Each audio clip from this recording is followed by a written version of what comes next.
Olá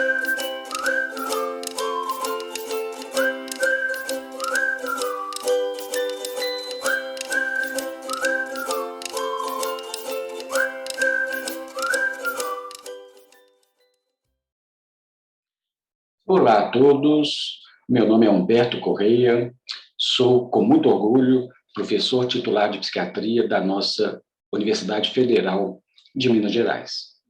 Estamos no mês de setembro, o Setembro Amarelo, mês da prevenção do suicídio.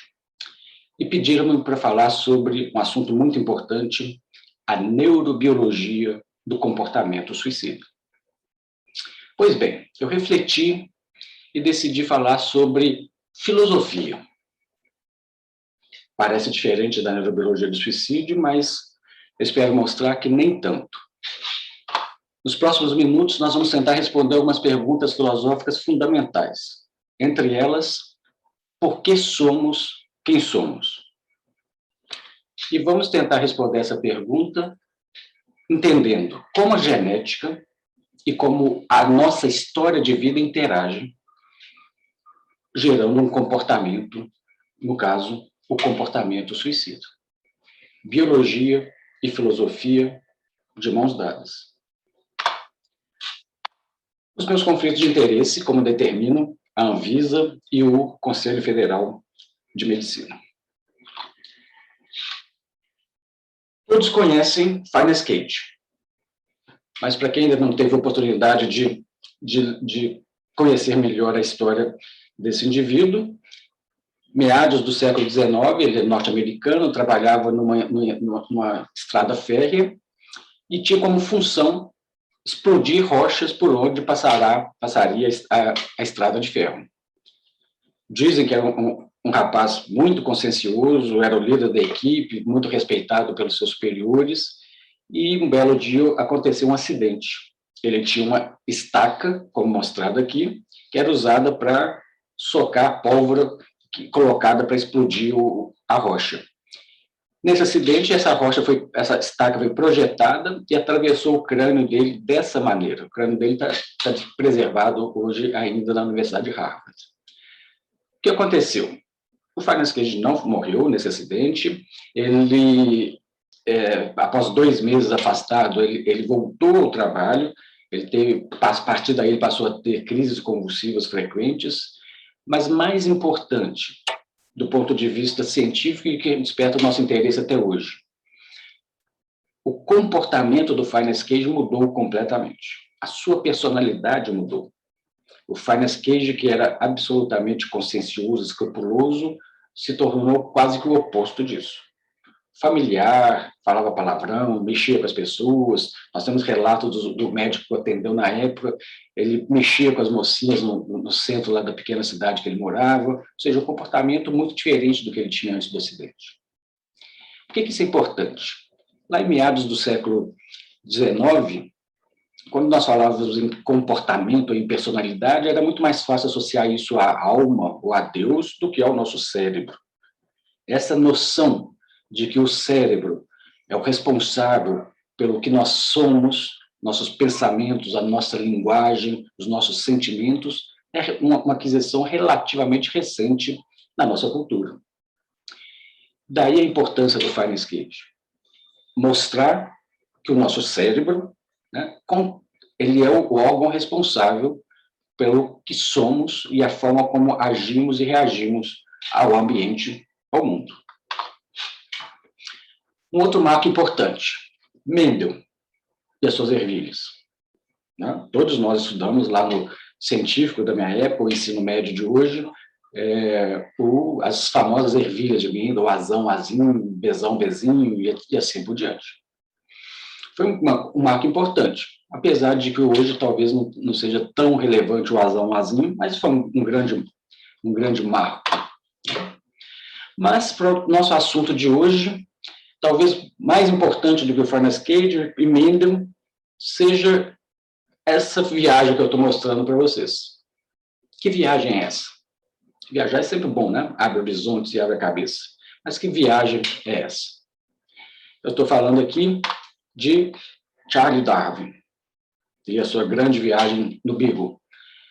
Charles Darwin é conhecido por todos nós pela teoria da evolução das espécies. Mas o que nos interessa mais hoje é esse livro de Charles Darwin, A Expressão das Emoções nos Animais e nos Homens. Charles Darwin observou uma coisa interessante. Ele observou que determinadas emoções, que ele chamava de emoções primárias, raiva, tristeza, alegria, nojo, estavam presentes no ser humano independente do ambiente cultural. Ele podia ver isso na City Londrina ou em Salvador ou Rio de Janeiro, por onde ele também passou. E observou uma outra coisa curiosa, isso também estava presente nos animais. Ele então intuiu, a natureza é sábia e ela não desperdiça energia. Se essas emoções básicas ou primárias estão presentes dos animais até os seres humanos, se elas foram preservadas ao longo da filogênese, então elas têm uma função biológica. E ele intuiu, antes de Mendel, que deveria haver um substrato biológico que preservasse as emoções ao longo da filogênese. Muito importante esse trabalho de Darwin, né, para o entendimento das emoções, a expressão emocional, o reconhecimento emocional, que é um campo grande de pesquisa hoje. Eu vou trazer para os senhores a demonstração mais recente de que Darwin estava absolutamente correto. Os norte-americanos demonstraram isso para a humanidade alguns anos atrás. Vejam bem. É verdade que ele está presente nos animais e nos seres humanos? E o autor da piada ainda disse aqui que não conseguiu achar nenhuma expressão de um chimpanzé tão estúpida quanto essa. Bom, piadas à parte, continuemos com a nossa aula. Uma pessoa importante, que ficou esquecida e continua esquecida por umas razões que nós vamos tentar entender. Sir Francis Galton. Galton era primo primeiro de Darwin, mesma família. Galton, ele era bastante radical quando se falava dessas características humanas e da herdabilidade, né? Ele acreditava que todas as características humanas, incluindo o comportamento, seriam unicamente determinadas por seus genes, sem qualquer contribuição do ambiente. Bastante radical, né? E ele disse que a reprodução seletiva poderia garantir as melhores características e eliminar as piores características entre os seres humanos. Algo polêmico, né? O ser humano, desde sempre, seleciona animais e plantas.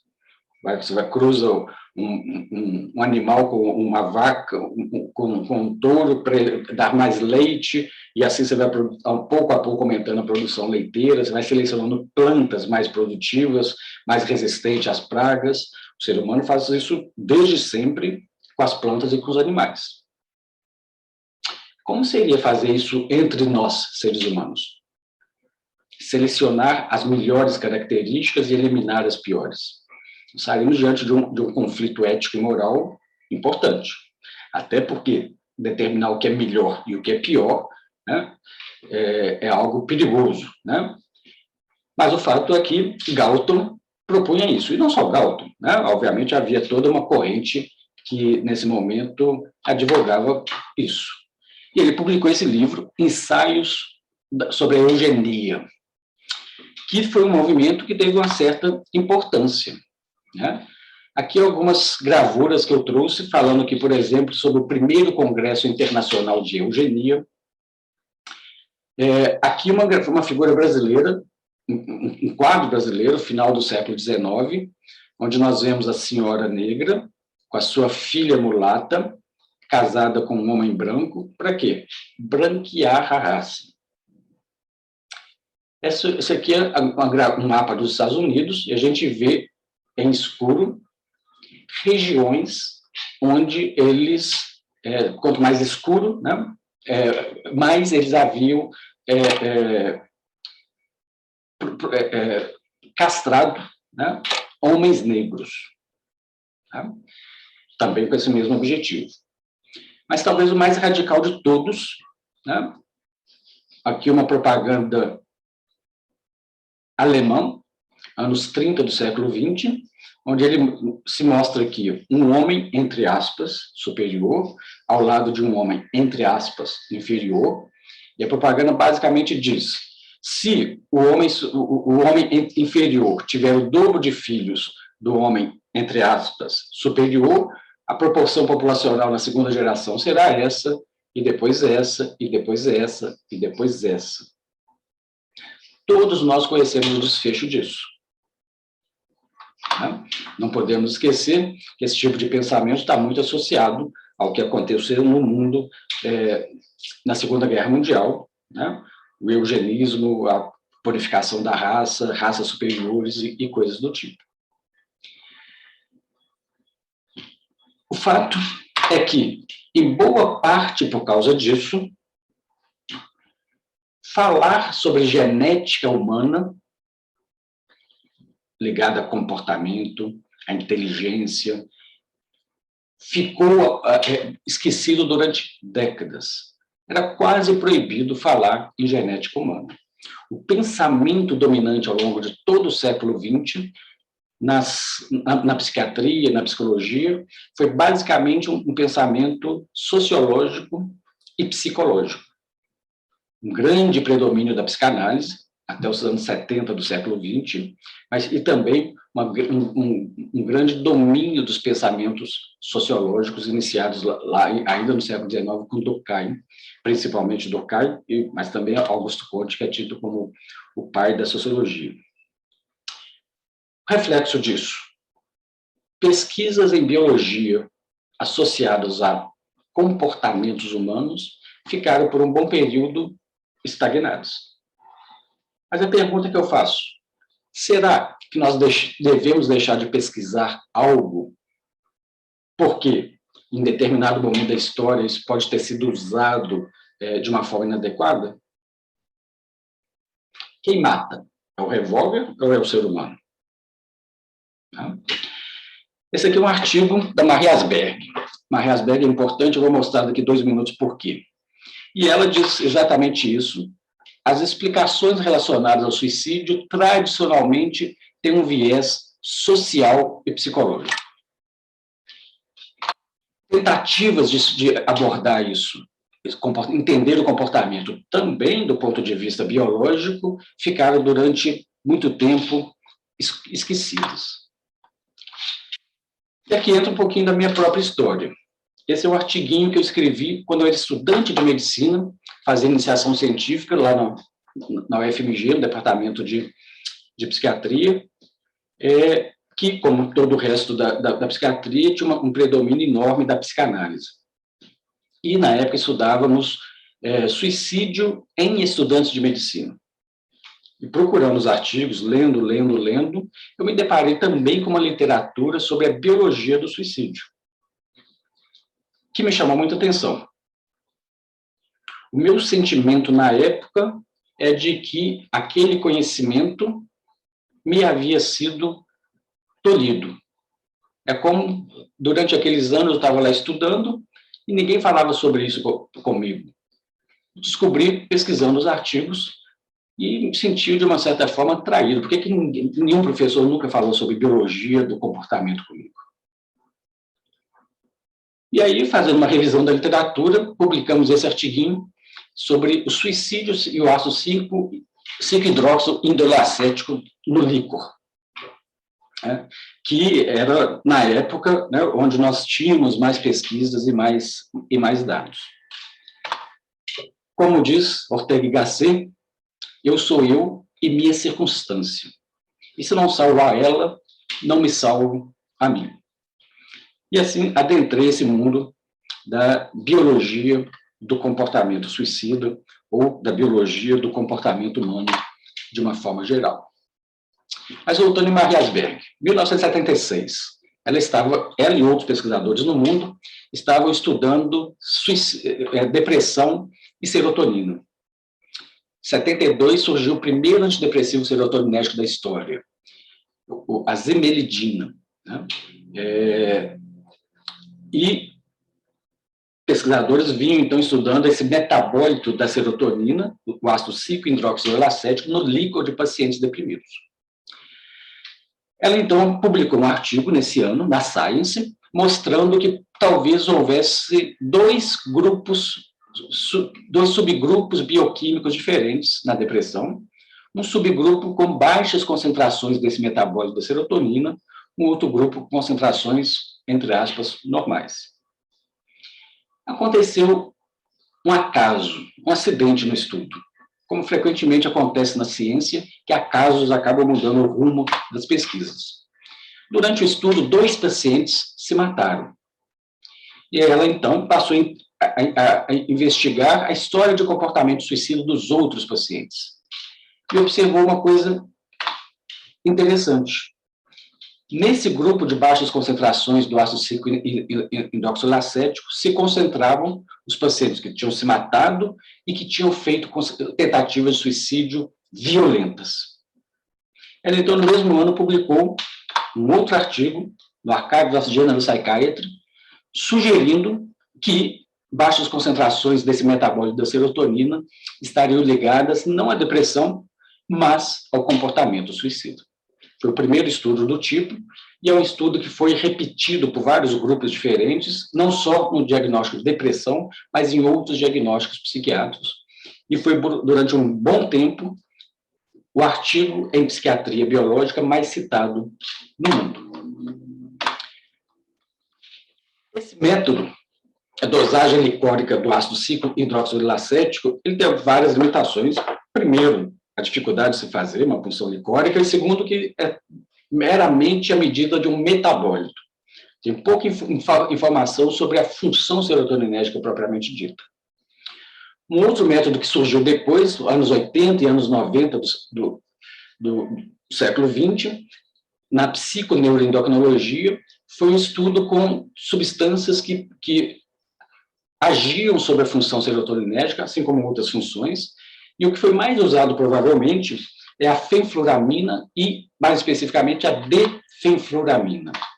Então, numa função serotoninérgica normal, a serotonina vai ser liberada na fenda sináptica, parte vai ser reabsorvida pelo transportador, ela vai agir aqui nos receptores pós-sinápticos, e uma das ações da serotonina é aumento da produção, da liberação de prolactina. A prolactina tem uma variação circadiana. Então, ela tem o seu pico lá durante a noite, meia-noite, 1 da manhã, e vai caindo até que de manhã ela tem as suas mais baixas concentrações.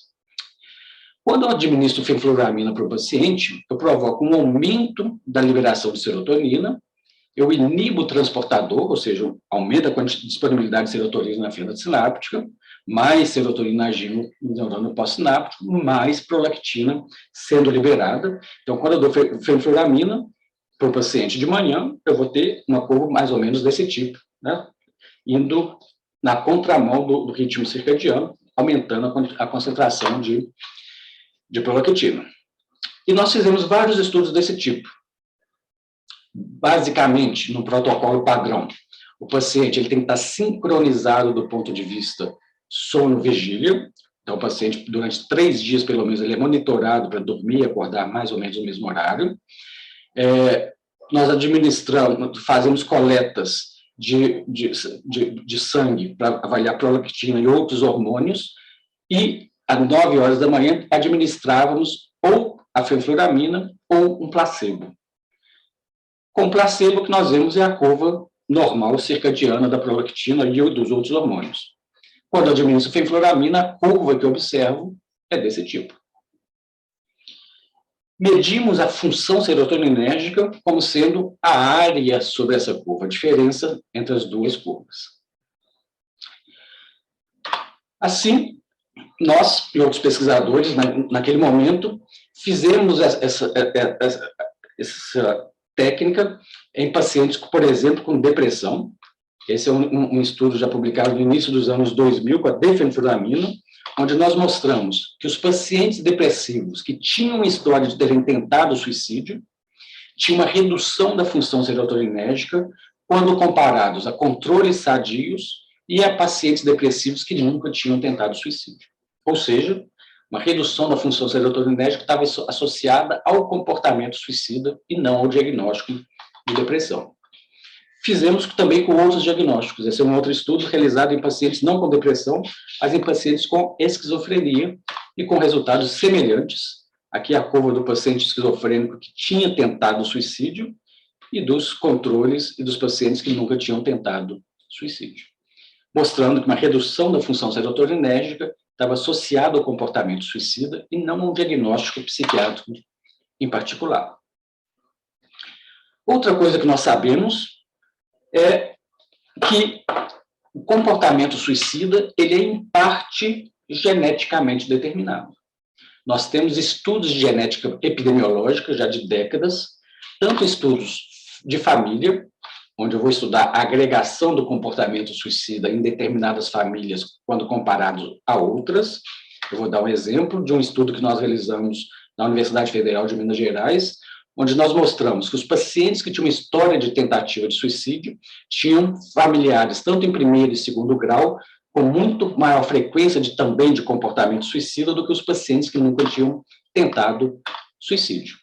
E era um fator altamente significativo e importante dentro dos outros fatores desses nossos pacientes.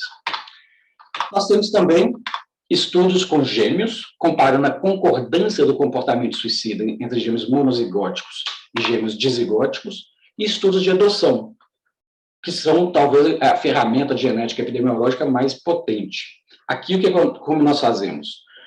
Crianças que foram adotadas muito pequenas, por suas famílias adotivas, e que se mataram. Os pesquisadores, então, vão atrás da história de comportamento suicida nas famílias biológicas e nas famílias adotivas. E eles viram que quando uma pessoa adotada, um desses adotados se matava, na história da família biológica havia muito mais comportamento suicida do que na história da família adotiva. Uma tentativa de separar a genética do ambiente. O fato é que, em conjunto, esses estudos de genética epidemiológica mostram que o comportamento suicida é, em parte, geneticamente determinado e com uma herdabilidade que varia de 40% a 55%, segundo o estudo. Ficaremos na média de 45%, 50%. Ou seja, a herdabilidade do comportamento suicida é grande. O suicídio tem que ser visto de uma forma complexa, multifatorial, psicossocial, sem nos esquecermos do biológico. Essa noção de que o comportamento suicida seria herdável não é recente. Simplesmente foi esquecida durante um período. Esse aqui é um livro de 1790, um inquérito sobre o comportamento suicida, de Charles Moore, e ele já falava, naquela época, sobre a possível herdabilidade do comportamento suicida. Benjamin Rush, 1812, nos Estados Unidos, já falava sobre isso. Esquirol, 1838, na França, também já falava sobre isso. Por que no século XX nós esquecemos que o ser humano, no seu comportamento, também é biológico?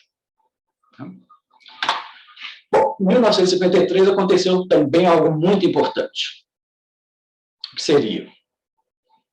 O Atlético foi campeão em Minas Gerais, o Flamengo foi campeão no Rio de Janeiro, e o Corinthians foi campeão em São Paulo. Mas isso não tem nada a ver, isso não tem importância nenhuma. Em 1953, Watson e Crick, eles conseguiram mostrar a estrutura do nosso DNA. Isso foi um salto importante na biologia, aliás, no conhecimento humano.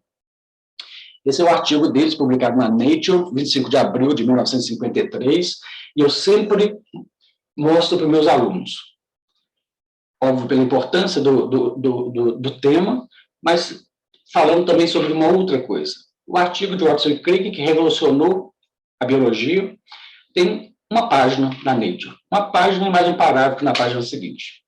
Eu digo sempre, para você falar algo revolucionário, para você ser brilhante, você não precisa escrever 150 páginas, às vezes basta uma.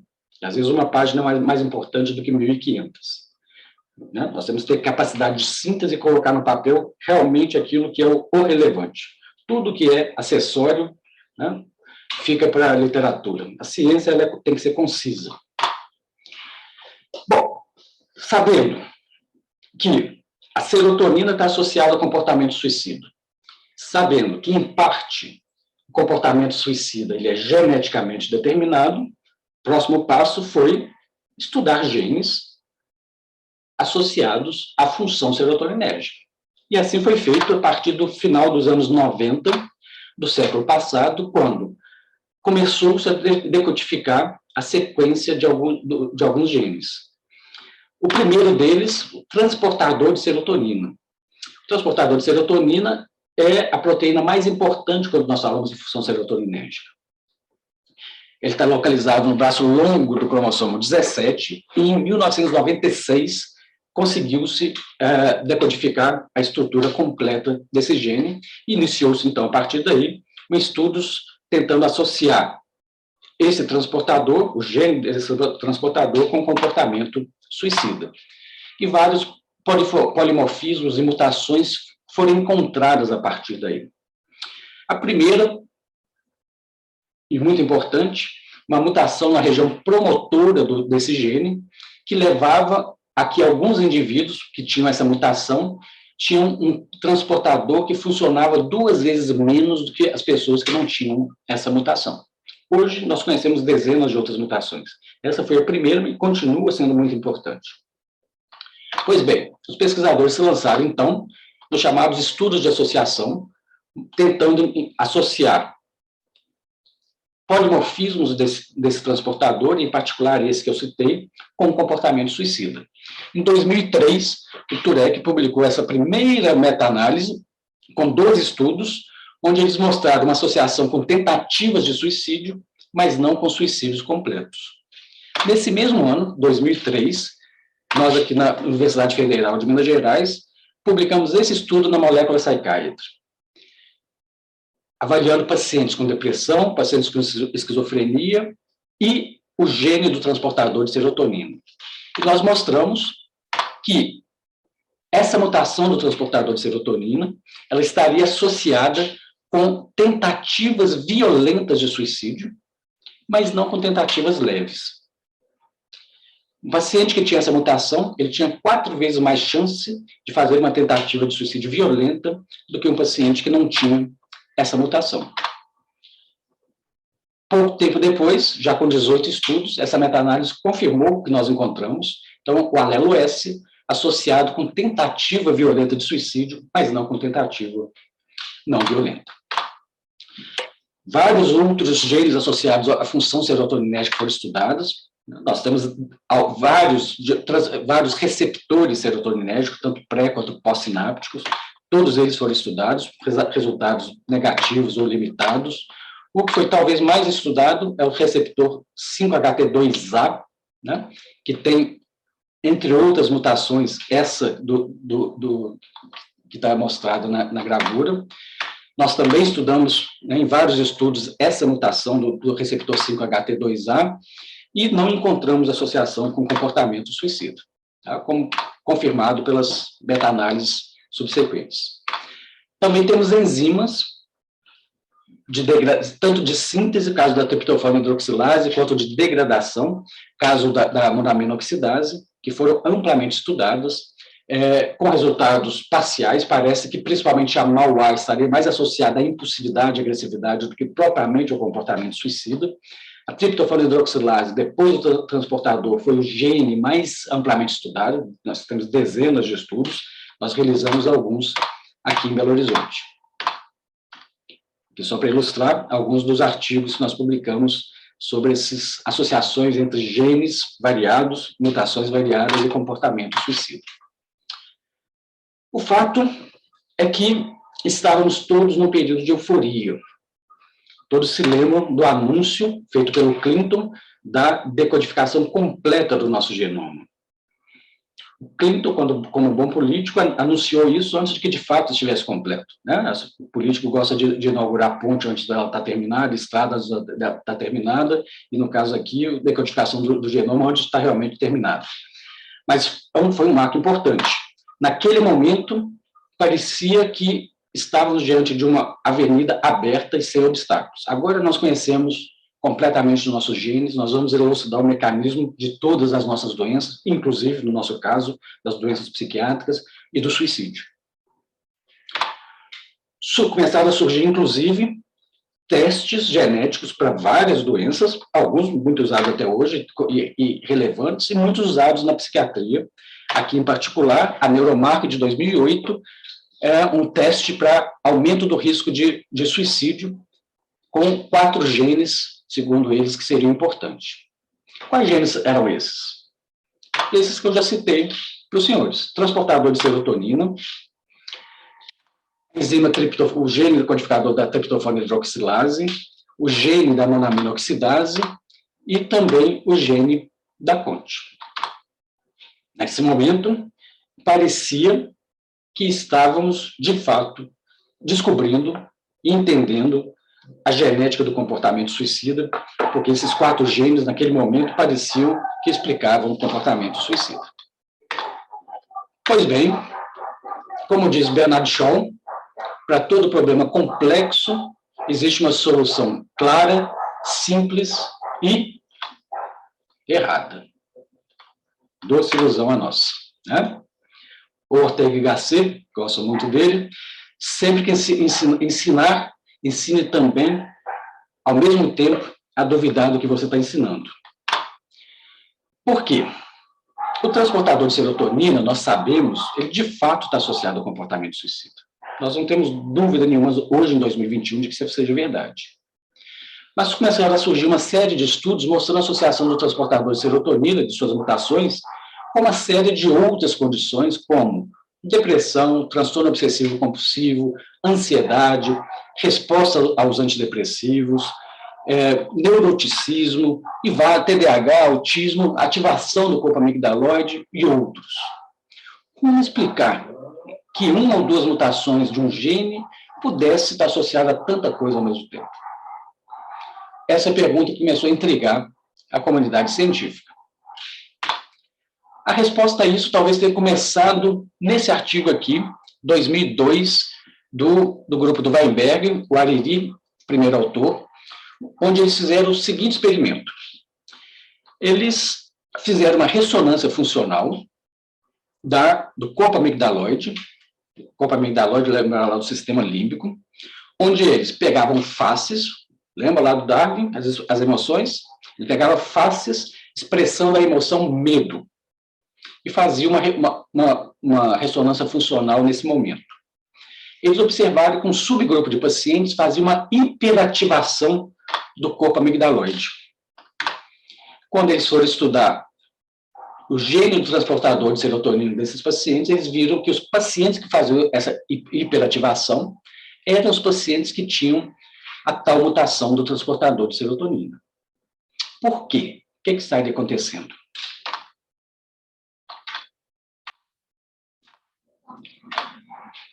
O mesmo grupo mostrou uma outra coisa muito importante.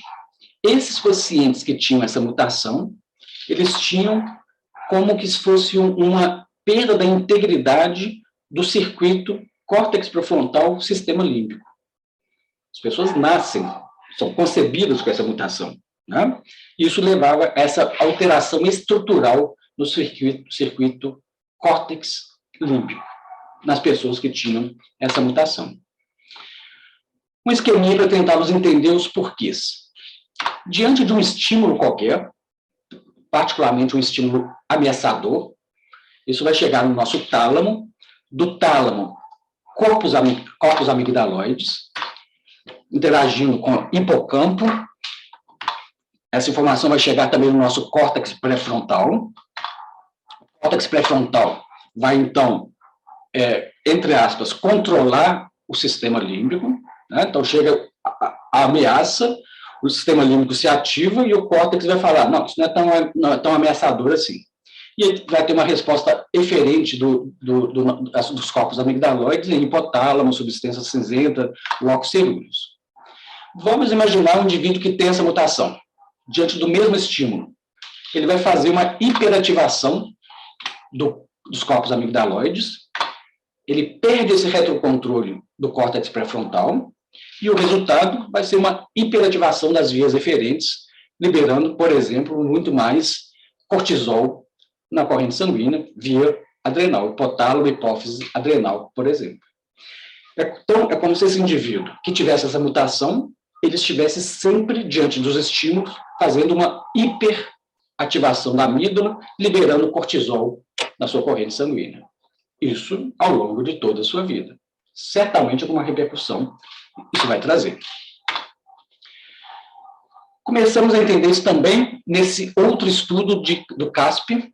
CASP tem uma coorte enorme, onde ele acompanha os indivíduos hoje já há mais de 30 anos. Esse estudo foi publicado na Science em 2003, e um dos primeiros estudos mostrando a importância da interação genética-ambiente. O que ele fez? Ele avaliou aqueles indivíduos que nos anos anteriores tinham sofrido fatores estressores na vida. Perder alguém próximo, desemprego, problemas judiciais, fatores estressores, que seriam estressores para quaisquer um de nós, seres humanos. E ele viu que quanto mais fatores estressores o indivíduo tinha sofrido, maior a chance dele ter tanto depressão quanto comportamento suicida.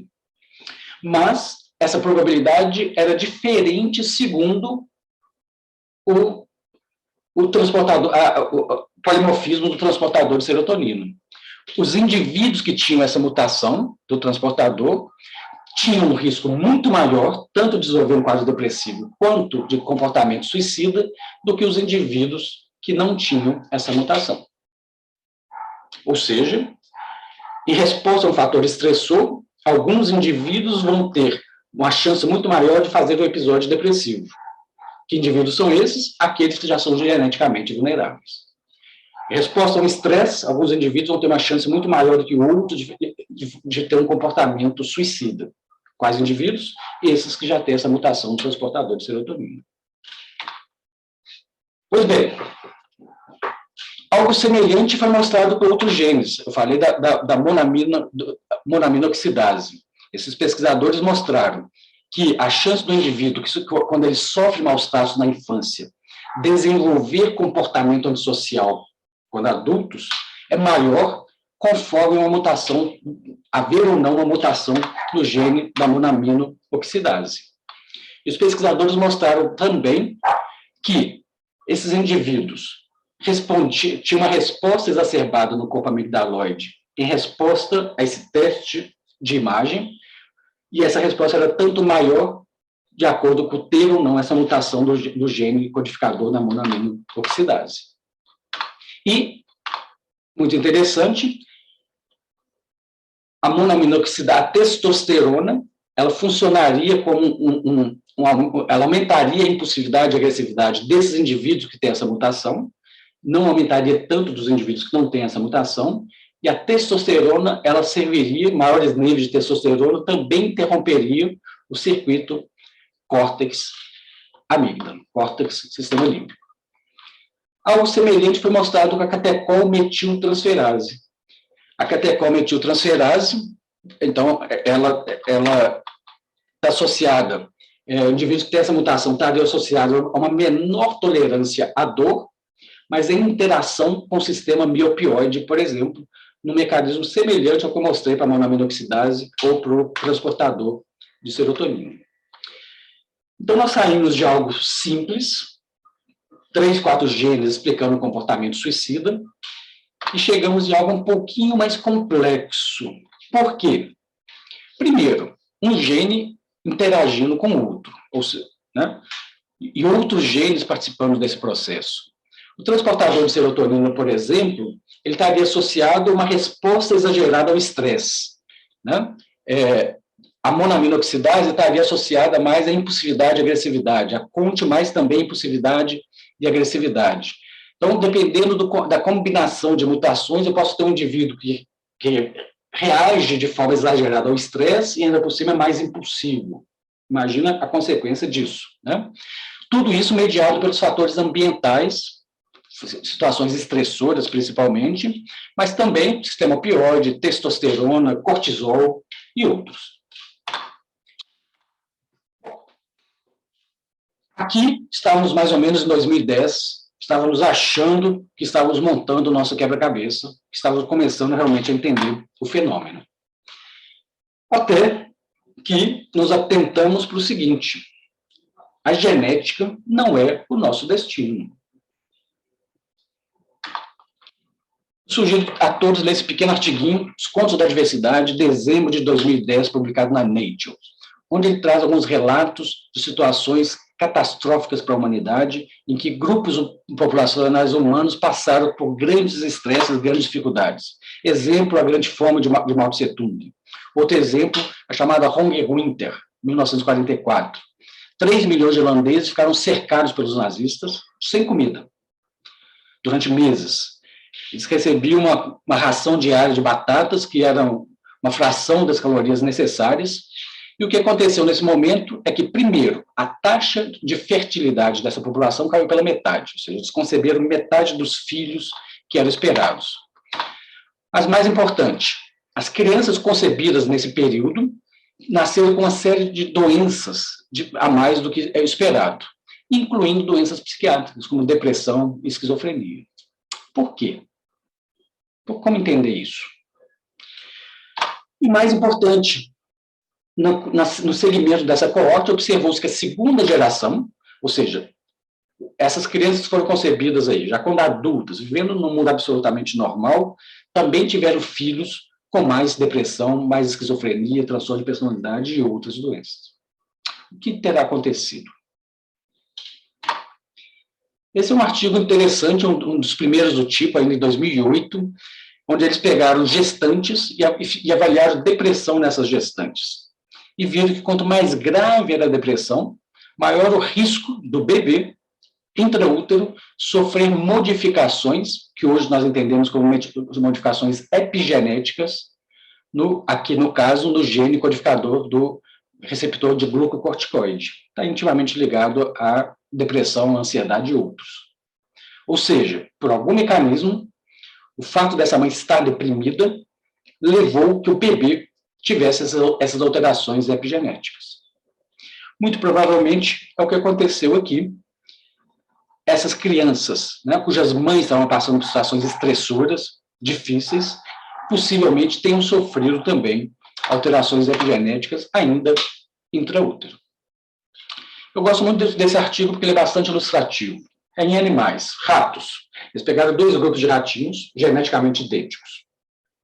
O primeiro grupo teve as suas crias e com a maternagem adequada. O segundo grupo teve as suas crias e eles simularam maus tratos na infância nesse segundo grupo. Observaram que no segundo grupo os ratinhos tinham menores níveis de BDNF em algumas regiões corticais, principalmente no córtex pré-frontal. Eles ficaram curiosos, porque não era esperado isso, já que geneticamente esses ratinhos eram idênticos.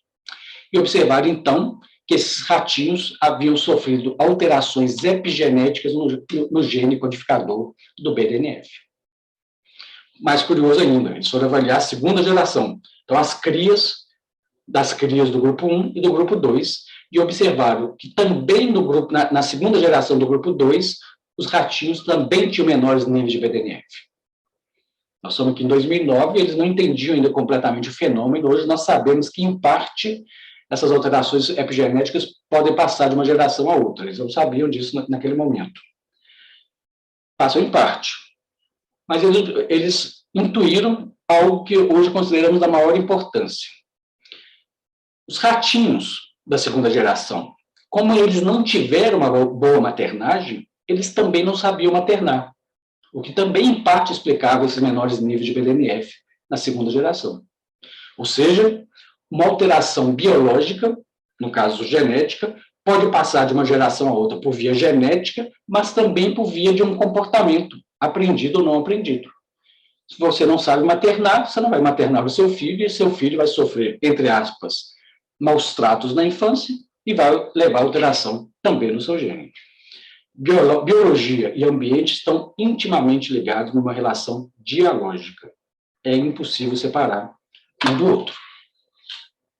Algo semelhante foi feito também com os seres humanos, né? Isso aqui também é um estudo do Turek e outros colegas, mostrando que em cérebros, né, de seres humanos que haviam se matado, obviamente, que com o ser humano nunca posso fazer isso em vivo, então era um banco de cérebros, e eles mostraram menores níveis também do receptor de glucocorticoide no cérebro de pessoas que tinham se matado. Pois bem, nós saímos então de um quadro que parecia complexo para outro que é algo um pouco mais complexo, já que nós temos que colocar aí as alterações epigenéticas que todos esses genes sofrem, né, ou podem sofrer de acordo com as circunstâncias de vida de cada um de nós.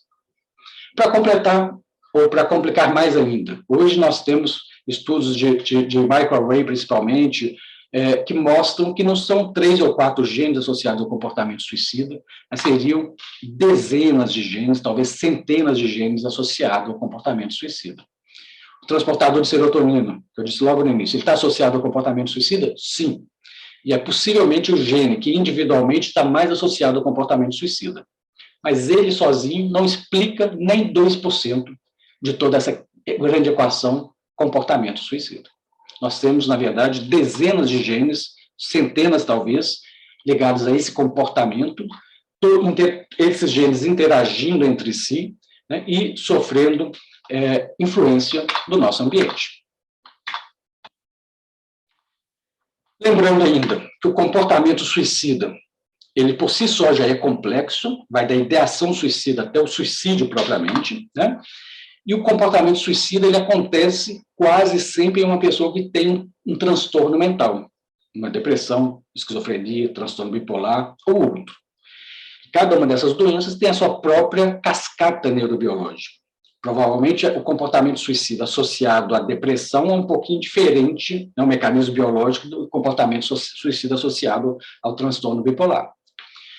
Lembrar que nós sabemos hoje, temos vários estudos que mostram isso, que as doenças mentais elas são também geneticamente determinadas.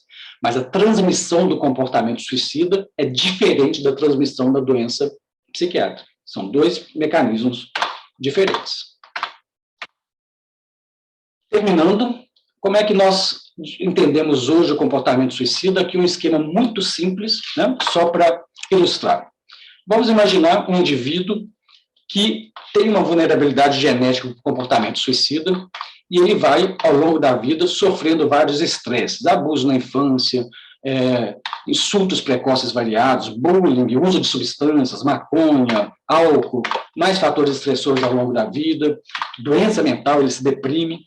Tudo isso vai levando a alterações biológicas, como desregulação do eixo HPA, alterações epigenéticas, levando a sintomas emocionais e comportamentais, como ansiedade, impulsividade, agressividade, alterações cognitivas, e aí esse indivíduo vai ter o maior risco de se matar. Vamos imaginar o mesmo indivíduo com vulnerabilidade genética, mas que a vida lhe poupe. Ele teve uma infância maravilhosa, sem abuso, ele sofre poucos estressores ao longo da vida, ele nunca vai atingir esse quanto necessário para o comportamento suicida.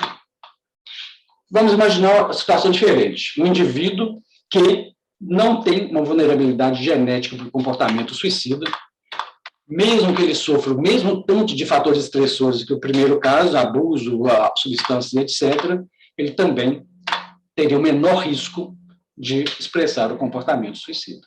Então, ficamos sempre nessa interação, vulnerabilidade, ambiente. Terminando minhas conclusões, desde a euforia da decodificação do genoma humano, muito tempo se passou, né? E hoje nós sabemos que o comportamento suicida, sim, assim como o comportamento humano de uma forma geral, emoções e inteligência, tem um inegável determinismo genético. Negar isso hoje é como ser terraplanista. Mas nós estamos lidando com formas de transmissão complexas e que nós entendemos pouco ainda. São múltiplos genes, dezenas ou centenas, cada um deles com pequenos efeitos individuais e que interagem entre si. A história e os eventos de vida de cada um de nós parecem ter um papel central e modula a própria expressão genética. um gêmeo monozigótico nunca vai ser idêntico a outro gêmeo monozigótico. Essas alterações já vão começar intraútero e vão se acelerar ao longo da vida de cada um dos dois. Vamos dizer que a determinação do genoma está para a compreensão do papel da genética no comportamento humano, assim como a invenção do telescópio está para as viagens interplanetárias. Uma coisa é eu ver que a Lua está lá, que Marte está lá, outra coisa é eu chegar em Marte. São coisas diferentes. Eu agradeço muito a atenção, eu espero que tenha sido proveitoso partilhar um pouquinho da minha experiência humana e em pesquisa nesse assunto que me fascina muito, né? A interação gene, ambiente e comportamento humano. Muito obrigado.